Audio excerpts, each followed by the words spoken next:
guys, welcome to our channel dito sa Mathmaster. Okay, before po tayo magsimula dito, so kindly like, share, subscribe to my YouTube channel and hit the notification bell para ma-update kayo sa mga videos natin sa ating mathematics. Okay, so dito, let's start in our drawing number 3. Ang drawing number 3 po natin ay parte po sa drawing on how to draw octagon. Okay.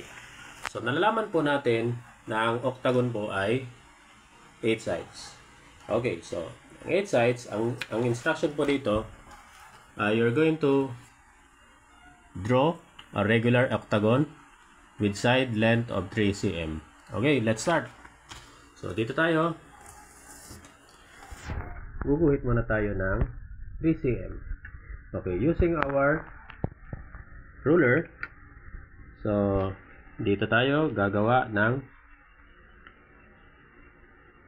isang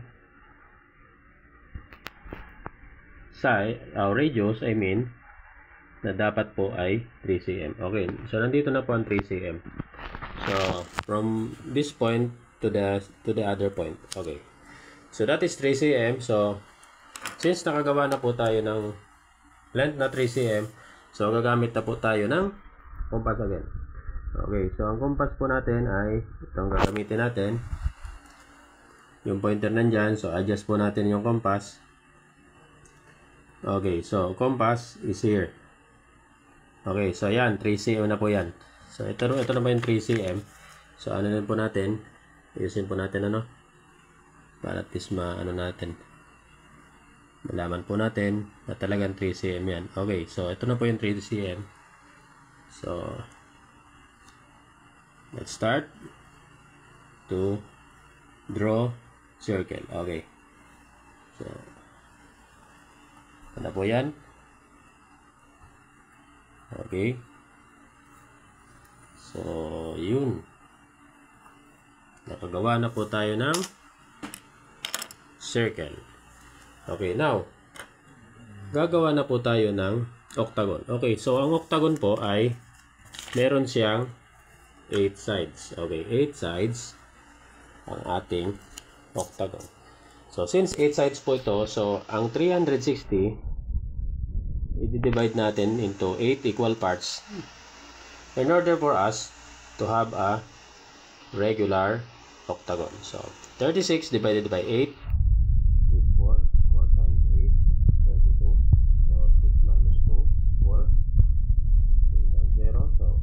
divided 8, so 5 times 8, 40, 0. So, ilan nga po ang bawat angle? So, we have 45 degrees each. Okay. So, gagawin nating simple ang paggawa ng 45 degrees. Okay, ang 45 degrees ay kalahati po yan ng 90 degrees. Okay, so, ang gagawin po natin, gagawa tayo ng 90 degrees. Okay, so gagawa tayo ng 90 degrees. Okay, so nandito yung 90 degrees. Okay, so 90 degrees. Ito po yung 90 degrees yan. Ito. Okay, this one. 90 degrees yan. Tapos dito, 90, 180. Tama. So, 90, 180. Tapos, gagawa tayo ng letter L sa ngayon. Okay, so gagawa tayo ng letter L. Okay, so yan 90 degrees. Ito po yung 90 degrees.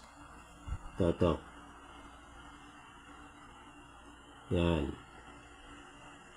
Yan yung 90 degrees. Okay. 90 plus 90, we have 180. Okay, so may tanda na po yan.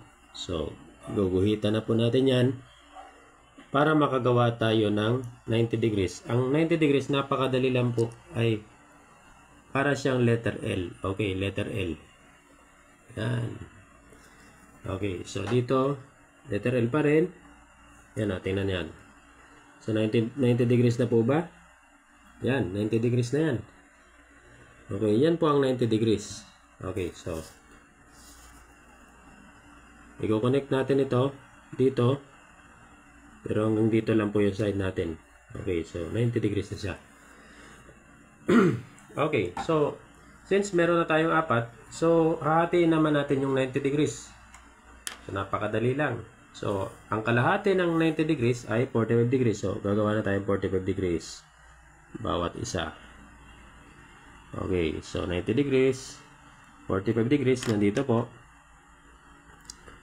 0, 10, 10, 20, 30, 40. So nandito yung 45. 45 po yan. Okay, nandyan ang 45. So, dito naman sa kabila. Since meron na ditong side. So, 0, 10, 20, 30, 40. So, 45 nandito po. 45. Okay. And then, ganun lang. Kasimple. Pwede na natin itong guhitan. Yan. Pwede natin yung guhitan, ano? Guhitan na po natin. To make it 45 degrees. Straight na po natin yan. Okay. Tapos ito. Basta na yan. 45 degrees. Okay. Ito. Yung side na yan. So, make sure po na 45 degrees yan. Ayan. So, 45 degrees. Ayan. Okay. So, subukan nga natin kung talagang 45 degrees ba. Ganito. Okay. So, dito, i-measure natin kung talagang 45 degrees. Okay. So, 90. So, we have 45. Ayun. Sakto siya. 45 degrees. Okay. So, dito, 45 degrees ba? 45 degrees. Okay. Ayun. 45 degrees. Dito. And then, gagawa na tayo ng side. Dito. Kukonect na po natin yan. Okay. Kukonect na natin ating side. Yan.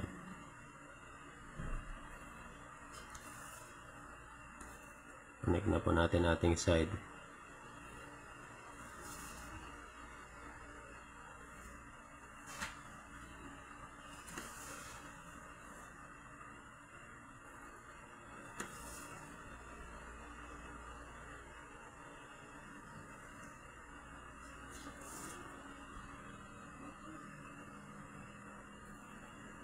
Okay. So, ano yung nakikita na po natin? So, yan ang ating tinatawag na regular octagon. So, thank you for watching in our third drawing para sa ating drawing polygons, specifically on how to draw regular octagon.